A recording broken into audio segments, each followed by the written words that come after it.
Joined today by Rich Hesketh, athlete development coach for the Dinos basketball teams. Rich, thanks for taking some time today. Oh, my pleasure. Thanks, Ben. So this is a pretty unprecedented situation that we're all dealing with, and at a very important time of the year for what it is that you do in terms of getting these athletes ready and conditioned and everything to get back on the floor later this year. How have you been managing it so far? Well, it's been obviously interesting. I always prefer to have someone face to face when I'm working with them. But early on, I've been doing online training already with other athletes.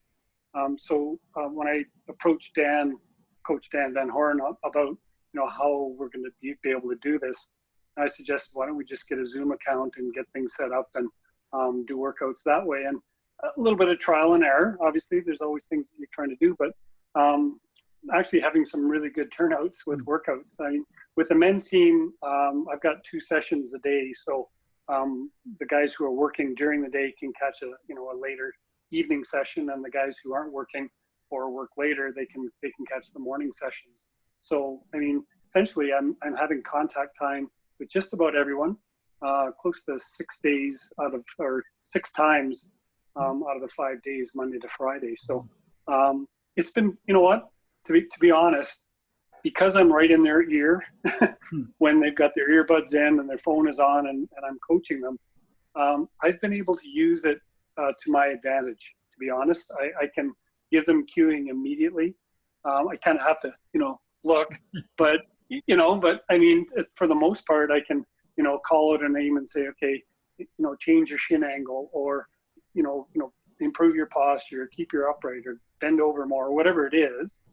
And then in reality, all 7, 8, 10 guys or girls can all hear what I'm saying, and they will often self-correct. So from that side of it, the hard part is, like, we don't have big weights that we can put on our backs. We don't have sort of that heavy load stuff. But to be honest, right now, I would be doing corrective work with the players anyway. And it's really just upping their general conditioning right now. So that's one of the areas I don't think we're going to see a whole lot of drop off, is their strength and aerobic capacity. The biggest areas are sort of the specialty systems, like your anaerobic thresholds, and those are the things and speed development. That's what's going to take more of a hit. So we're going to have to be really careful about how we do that, getting back onto the floor, and because their hamstrings aren't going to be really happy with me if you start doing sprinting right off the bat, right? So we've kind of got to condition them for that as well. Are you seeing some of these players more than you typically would in a summer, where they're kind of they've gone home for the year and wouldn't actually be in your regular training group anyway? Yeah, exactly. And so I mean, it's really cool to be sort of looking through the number of guys who are there, and I've got a few guys who are in Calgary, but Noah Wharton is in Ontario, and Jeffrey Tezo is in Quebec, in Montreal.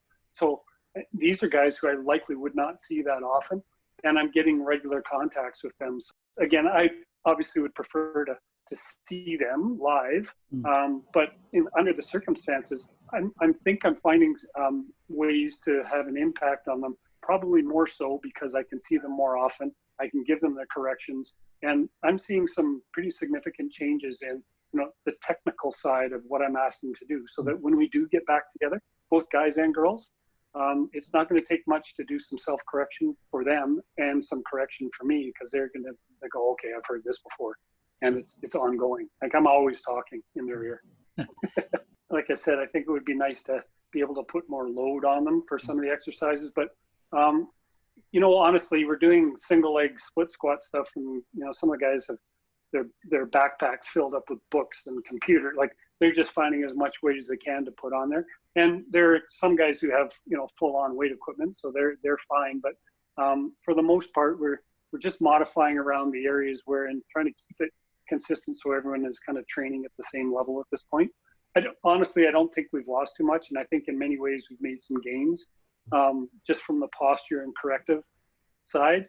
And I think that because it's so early in the off season, we're able to have an impact on that, so that when we can get back on court and can do stuff together in a regular weight room under regular load, I think we're going to see some less pathological movement patterns, like things that are far more correct, and then we can put weight on them and they're going to move even better. So I'm really curious to see how that's going to go.